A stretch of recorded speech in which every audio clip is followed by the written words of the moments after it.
Olá, muito boa tarde. Marcelo Rebelo de Sousa, o Presidente dos Afetos, é o título de um dos mais recentes projetos editoriais da Paulus Editora, que detalha comportamentos e recorda episódios da vida de Marcelo Rebelo de Sousa marcados pela proximidade. A autora, Cláudia Sebastião, está hoje no programa Eclésia para nos falar do conteúdo desta obra, o que faremos daqui a pouco, depois de lhe mostrarmos notícias da atualidade. 2.000 jovens encheram a aula magna para olhar a sua condição e pensar o futuro. 3 milhões de nós foi uma iniciativa da família missionária Verbum Dei.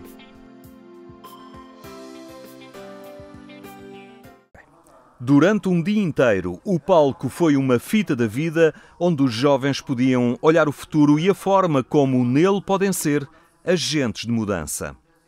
A universidade, o empreendedorismo, o medo de falhar, as angústias da falta de emprego foram ingredientes que condimentaram as muitas intervenções que iam passando pelo palco da aula magna. Nomes mais ou menos conhecidos que traziam a sua experiência e, principalmente, a ousadia que os levou a arriscar. Entre os oradores havia quem já estivesse familiarizado com os palcos, mas desta vez era diferente. Acaba por ser o tipo de partilha que nós fazemos no palco a cantar, é partilhamos uma coisa, são sentimentos, agora partilhamos um bocadinho da nossa experiência e com um painel de outras pessoas incríveis, com testemunhos incríveis, e foi muito bom estar aqui hoje. O empreendedorismo permitiu falar de ousadia e da necessidade de perder o medo. Chegas ao palco, vês os jovens estão a ouvir e estão a fazer perguntas, estão muito ativos. Nós falámos um bocadinho, depois houve uma secção de perguntas, ficaram muitos braços, muitas perguntas por responder, mas as perguntas foram muito boas, o tema é muito bom, empreendedorismo, desafiar-se, sair da zona de conforto, etc. Portanto, nesse sentido foi brilhante, foi muito bom. Momentos de partilha que se assumem hoje como um bem de primeira necessidade para quem se prepara para entrar na vida. Acho que os jovens, como qualquer jovem, são pessoas curiosas, preocupadas, muitas vezes às vezes até angustiadas. Hoje em dia nós pais, colocamos muita pressão em cima deles. Eles se sentem logo muito cedo quando estão com 13, 14 anos. Tenho uma filha com 14 anos que já está a pensar o que é quer ser quando for grande. E essa dinâmica que está muito na cabeça deles e precisa deste tipo de espaços para debater, encontrar-se com outras pessoas, conviver, abrir a cabeça, ter ideias. Acho que é fundamental e é fundamental fazê-lo bem feito como está a ser feito aqui. Quem veio tinha ideias claras da busca que faz, mas também a incerteza perante os próximos anos. Nós às vezes esquecemos de parar para pensar, parar para desligar o telemóvel, acordamos, vamos ver as nossas notificações, antes de dormir vamos ver as nossas notificações e não temos este tempo para pensar noutras questões e não relacioná-las tanto com as nossas redes sociais ou o que seja, para pensar por nós próprios. Acho que é uma coisa importante termos já uma ideia do que é que queremos, mas não pode ser uma ideia muito fechada, muito definida, porque se definimos muitas ideias e fechamos muitas coisas, acabamos por não ter tipo um horizonte mais aberto para coisas diferentes. Acho que tem que não pensar tanto no dinheiro e seguir mesmo os sonhos e fazer o que gosto. Eu acho que é, mais uma vez, muito importante seguirmos a nossa paixão. Lá está, como o meu amigo dizia, não nos focarmos tanto no dinheiro, porque o dinheiro é uma coisa que vem a seguir e é importante seguirmos essa nossa paixão.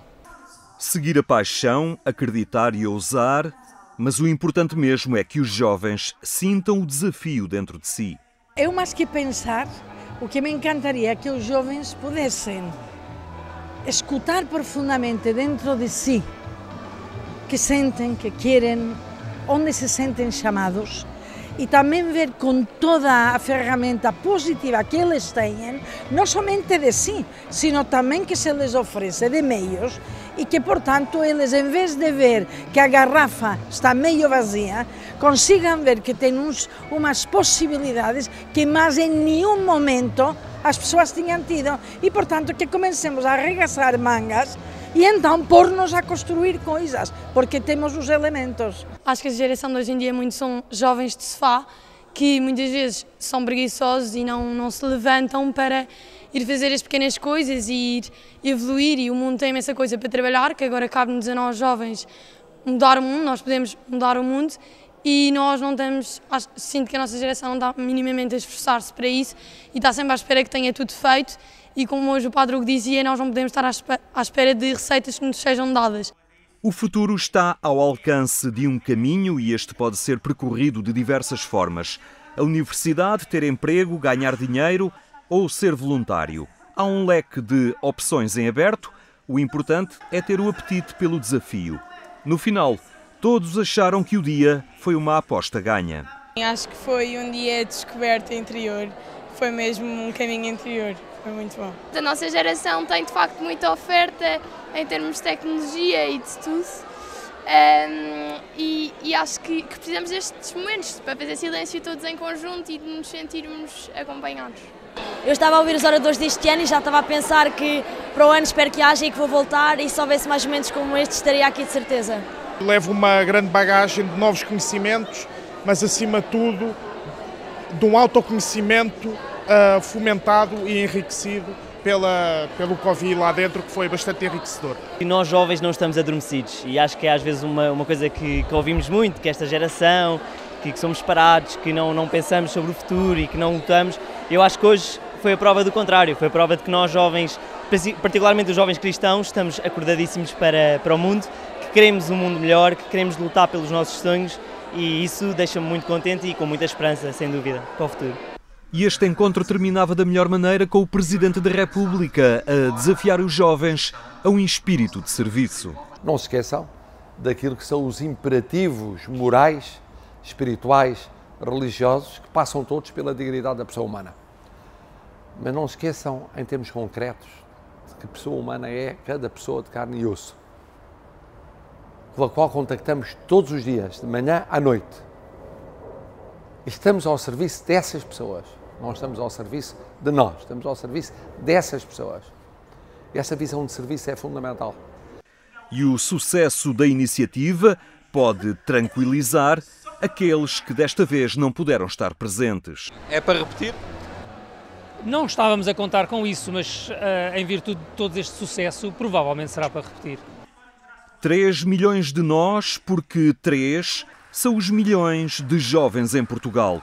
Nós é o pronome, é o que diz respeito a cada jovem posicionado perante o seu futuro. Jovens em discernimento vocacional são acompanhados pela Dona Ivone, uma avó no cotidiano do Seminário de São José de Caparide.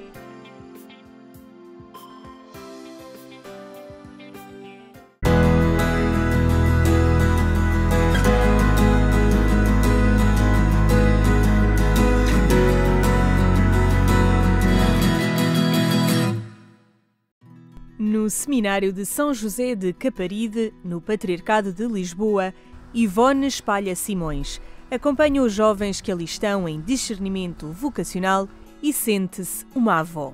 A sua preocupação vocacional vem de há muito tempo e Dona Ivone, como assim ali é carinhosamente tratada, vai acompanhando os 23 jovens que estão no tempo propedêutico. Eu já não tenho idade para ser mãe deles, já tenho mais uns aninhos, portanto costumo brincar a dizer que sou a avó. De modo que passa por tudo, pelos afetos, muitas vezes olhando para a carinha de um que está mais triste, metendo-me com o outro o que é que se passa que não gosta dessa cara. No domingo passado houve a visita das famílias, alguns porque são de longe, não é? Não puderam ter famílias, e eu brincava, olha, faz de conta que sou a avó, portanto dando-lhe estes apoios. Por outro lado, como profissionalmente eu era fisioterapeuta, há sempre aquele miminho, vem a chegar e diz-me: hoje dói-me aqui um pé, onde andei a jogar futebol, dói-me as costas, andei, pronto, aqui o meu ombro. Pronto, passa por este leque alargado de presença, de até de alguma brincadeira. Eu costumo mesmo brincar a dizer que é uma saia no meio de uma casa cheia de calças. A presença física desta leiga que acompanha a equipa formadora, o diretor do seminário e o diretor espiritual, passa por chegar aos domingos, rezar vésperas com todos e ali pernoita no seminário. O dia seguinte é de os acompanhar nos trabalhos comunitários e participar em tudo. Tenho um respeito imenso por estes jovens e por todos os outros que foram passando pela minha vida desde o pré-seminário. Aliás, já tenho dito isto várias vezes, tenho uma admiração muito grande por estes jovens, que é mesmo o que se chama remar contra a maré, considerando o contexto social em que nós vivemos, não é? Acho que são uns heróis do nosso tempo. Ivone Espalha Simões sente que vai crescendo espiritualmente e sempre que pode foge para a capela para ter os momentos de oração por aqueles jovens, pelas suas vidas e caminhadas vocacionais, por aquela casa e todos os seminários. Há uma coisa que eu costumo fazer, ou que eu faço amiudadamente, que é varrer o claustro. Isso, para além de eu gostar de chegar e alguém é a cara da casa, não é? Pronto, entrar e verem que está tudo limpinho, também tenho outro objetivo, é porque passa um e meto-me com ele, passa o outro e digo uma graça, passa o outro e pergunto está tudo bem. Portanto, é uma forma de contactar, de me tornar presente também na vida deles. Nos primeiros dias que contacta com os jovens, há sempre um certo mistério em relação a ela, questionando-a mesmo se é uma consagrada. Este ano, concretamente, no primeiro dia, no dia que eles vieram, houve um que me perguntou: desculpe lá, é irmã, não é? Eu posso tratá-la por irmã? Eu disse: não sou, tenho 3 filhos, tenho 4 netos, sou batizada. Pronto, eu até disse assim concretamente, realmente sou irmã porque sou batizada, mas não mais do que isso. Não mais do que isso. Na sua perspectiva, acha que faria falta mais leigos nos seminários? Falando, estando, trazendo uma realidade, digamos, do mundo para dentro dos seminários? Olha, se calhar um casal era capaz de ser uma boa colaboração. Nunca me pus essa questão, mas agora que me põe, um casal se calhar era uma boa aquisição, se pode assim chamar, para virem colaborar também no seminário. Sei que não é fácil. Uma presença no Seminário de São José de Caparide que espalha afetos e promove um relacionamento familiar com os seminaristas que aqui vivem no dia a dia, importante para sentirem que não estão fora do mundo.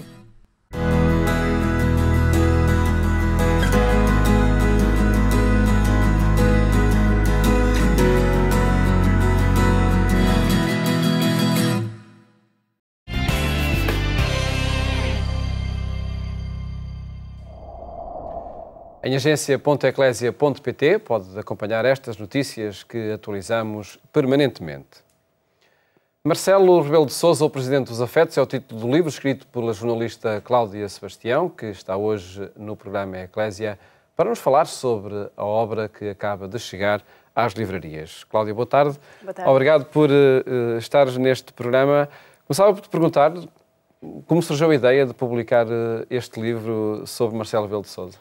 Bom, Marcelo Rebelo de Sousa, o atual Presidente da República, faz 70 anos em dezembro, no dia 12 de dezembro, e, portanto, essa data marcante foi o ponto de partida para fazer um livro que a Paulos quis, um livro de homenagem. Já há uma biografia de Marcelo Rebelo de Sousa muito completa, até à Presidência da República, também do jornalista Vítor Matos, mas não havia algo que juntasse o que é o atual Presidente da República mais no seu lado de proximidade, que é o que marca a diferença de Marcelo Rebelo de Sousa. E então a ideia foi fazer precisamente um livro sobre o lado humano, pessoal, do atual Presidente da República. Muitas imagens nos chegam diariamente, de facto, sobre essa presidência afetiva de Marcelo Rebelo de Sousa, e passar isso para texto, contar isso em histórias, que exercício foi para a jornalista Cláudia Sebastião? Foi um exercício muito curioso, porque inicialmente houve também, pedi uma entrevista ao atual Presidente da República e foi bom ele ter dito que não, porque isso obrigou-me, como jornalista que sou habituada a lidar com nãos e a gerir esses nãos, foi bom porque pude ver e procurar os olhares das pessoas que lidam com ele e que lidaram com ele em vários aspectos e em várias circunstâncias, sobre ele e sobre os comportamentos que ele teve e que ele tem. E isso foi muito bom. Portanto, o livro é feito com várias entrevistas a pessoas de alguns assuntos, alguns temas a que ele tem dado especial atenção, e também com a investigação no sítio da Presidência da República, que tem milhares de vídeos. Portanto, foi feita uma seleção dos vídeos que mais destacavam este lado pessoal e humano, se bem que ele fala sempre sobre tudo, inclusive é sobre ele próprio. Mas pronto, foi feita uma seleção e foi feita também uma seleção de temas aos quais ele tem dado atenção. Nós foquei-me na questão do sem-abrigo, nos cuidados paliativos, que ele tem o cuidado e a honra, o orgulho de dizer que foi voluntário e ainda é voluntário em cuidados paliativos, a questão dos incêndios, o papel que ele quer dar às religiões e ao diálogo interreligioso, também a questão dos idosos idosos. E depois de delimitar esses temas, foi olhar para cada um deles e ver que pessoas seriam importantes ouvir. E, portanto, foi feito através esse olhar. Foi feito através das intervenções dele, mas também dos testemunhos das pessoas que lidaram de perto com ele nestas situações. É possível encontrar nas páginas deste livro algum episódio que as câmaras de televisão já não tenham mostrado? É possível. É possível precisamente pelos olhares destas pessoas. Por essas entrevistas que foram realizadas? Sim. Por exemplo, toda a gente sabe, e foi público, que ele almoçou em casa de um casal de sem-abrigo. Eu falei com eles, eles contaram como é que foi esse almoço, como é que foi a vida deles até esse almoço.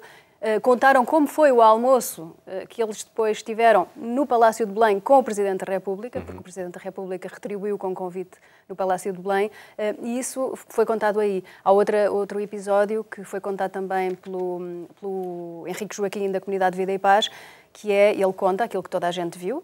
Isso sim, toda a gente viu, o Presidente da República sentado no chão a falar com pessoas sem abrigo, mas ele conta também coisas que eu penso que não são conhecidas, eu pelo menos não sabia, que o Presidente da República continua a visitar sem abrigo, sem câmaras. Ele vai a um evento público, a um acontecimento da sua agenda, e ele pede à comitiva, se tem algum tempo, pede à comitiva para ir visitar aquela pessoa que viu naquele sítio.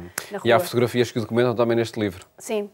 A parte final do livro é uma memória fotográfica, com fotografias que documentam alguns dos momentos-chave ligados aos temas sobre os quais escrevi. São fotografias, algumas que comprámos, e muitas delas, a grande maioria, foram cedidas pela Presidência da República, pelos fotógrafos, pelo Rui Ochoa e pelo Miguel Figueiredo Lopes, que nos cederam as fotografias para podermos usar e demonstrar também. São imagens que nós, algumas delas já vimos, mas acho que associadas ao contar das histórias também têm mais riqueza. O livro tem um primeiro capítulo mais biográfico de Marcelo Rebelo de Sousa até à eleição, e depois são 6 capítulos, creio, sobre esses temas que há pouco enumeraste. Sim. Sempre nesse foco dos afetos do Presidente. Sim. A ideia foi também perceber e mostrar. Todos nós somos, a nossa história ajuda-nos a chegar ao sítio onde estamos hoje e quem somos hoje, não é? E o Presidente da República não é diferente. Daí que o primeiro capítulo seja esse mais biográfico, a família dele, o Grupo da Luz, os grupos da Universidade e antes da Pré-JEC e da JEC, de que ele fez parte. Falei também com alguns amigos dele, portanto, dessa época e que se mantêm até hoje, para perceber um bocadinho como é que foi o percurso dele e se ele sempre foi assim. Eu fui jornalista da TVI e durante muitos anos habituei-me a vê-lo entrar no estúdio e entrar na redação da TVI e falar a toda a gente. Toda a gente. Quando digo toda a gente, é todas as pessoas que ele encontrava, fosse no corredor, na segurança, fosse quem fosse. Não era só as pessoas que ele conhecia.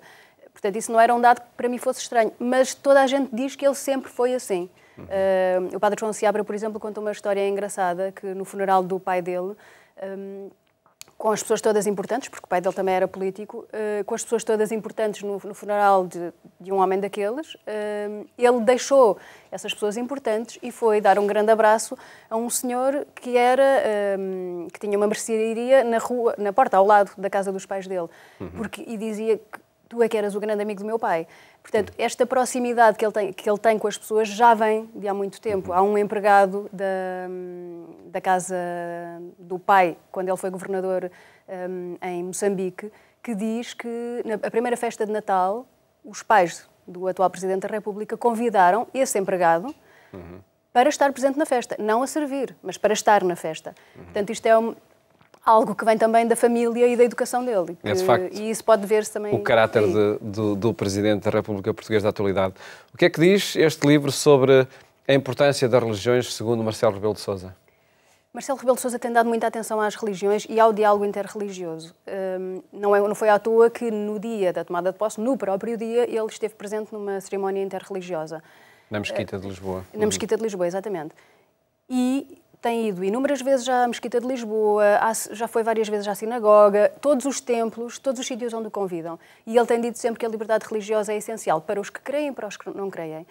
E é bonito ver também, e interessante ver também, como o Sheikh David Munir, que foi entrevistado, o responsável, o Dr. Jaime Ayash, da comunidade israelita, ou o Dom Manuel Clemente, veem nisso um impulso para as relações entre as religiões que eles acham que são tão boas. O padre João Seabra, amigo dele, diz que não é à toa e não é por acaso que ele dá este papel e que participou nesta cerimónia ecuménica logo no dia da tomada de posse. Ele diz que ele quer marcar a diferença quando na nossa sociedade e no mundo ocidental, sobretudo, se quer distanciar as religiões da sociedade, da vida fora dos templos.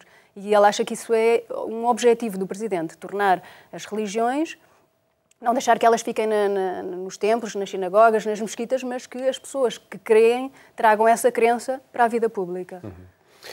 Disseste no início da nossa conversa que era uma homenagem também ao Presidente por ocasião dos 70 anos, que irá celebrar brevemente, e de que forma é que é possível homenagear o Presidente através desta obra? Esta obra dá a conhecer precisamente Marcelo Rebelo de Sousa.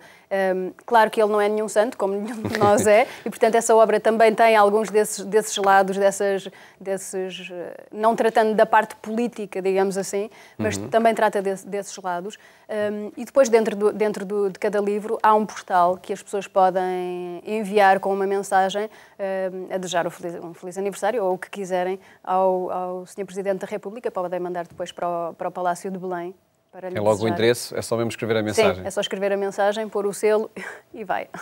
E ficam sem dúvida a conhecer muito mais, quem percorrer as páginas deste livro, fica a conhecer muito mais sobre o Presidente dos Afetos, Marcelo Rebelo de Sousa. Cláudia, parabéns pela obra. Obrigado. E obrigado por ter estado aqui no programa Eclésia a apresentar este livro.